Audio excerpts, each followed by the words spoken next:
राजनीति का एक हिस्सा है।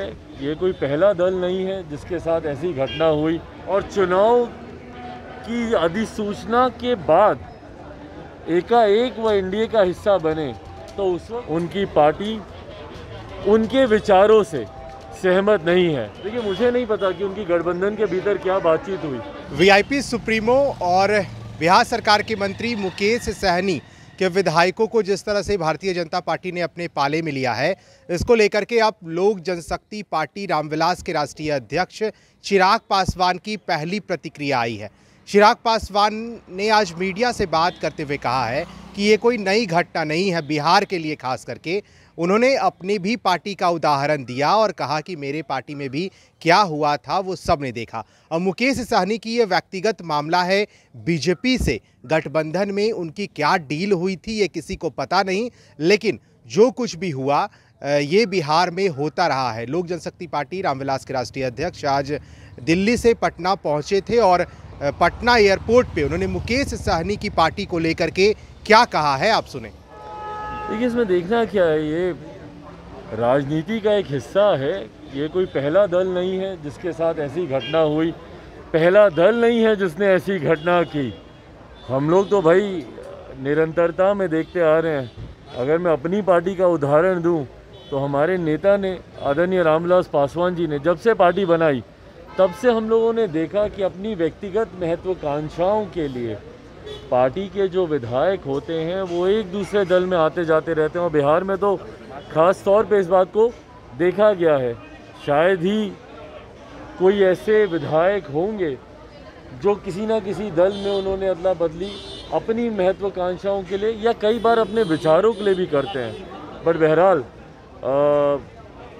ये जो भी घटना चक्र घटा, ये मुझे लगता है पूरी तरीके से मुकेश सहनी जी, उनकी पार्टी का अपना व्यक्तिगत विषय है।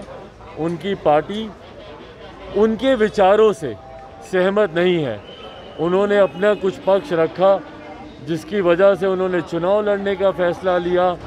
आने वाले समय की रणनीति उन्होंने जिस तरीके से बनाई, उनकी पार्टी के लोग या उनके विधायक संभवतः उनसे सहमत नहीं थे, जिसकी वजह से परिणाम आया। बट पूरी तरीके से उनका अपना इंटरनल मैटर है।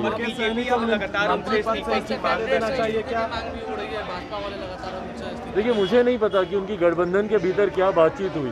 2020 में भी अगर आप देखें तो हम लोग की जानकारी में नहीं है, क्योंकि एक लंबे समय तक वो महागठबंधन का हिस्सा थे।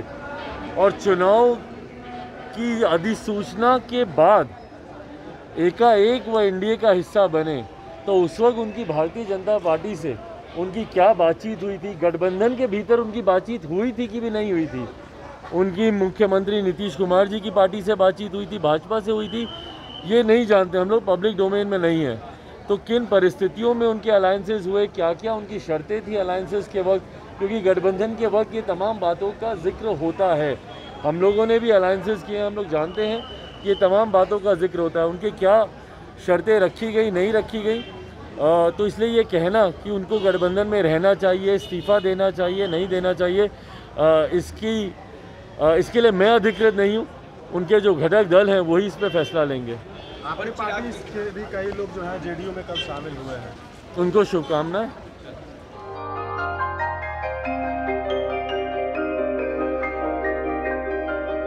इस कोविड पेंडेमिक में सब ये शहर छोड़कर अपने शहर, अपने घर चले गए। हम लोगों का अपना शहर तो है, लेकिन वहाँ अपना घर नहीं। अगर सिचुएशन और खराब होता चला गया तो हम जाएंगे कहाँ?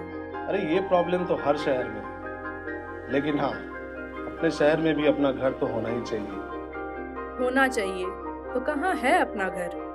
ये है ना, ई होम्स पैनोरमा, पूर्णिया में, अपने शहर में अपना घर। पूर्णिया में पैनोरमा ग्रुप लेकर आए हैं ई होम्स पैनोरमा। बड़ा घर, आलीशान जिंदगी और अत्याधुनिक सुविधाओं के संग। E homes panorama, luxurious lifestyle redefined.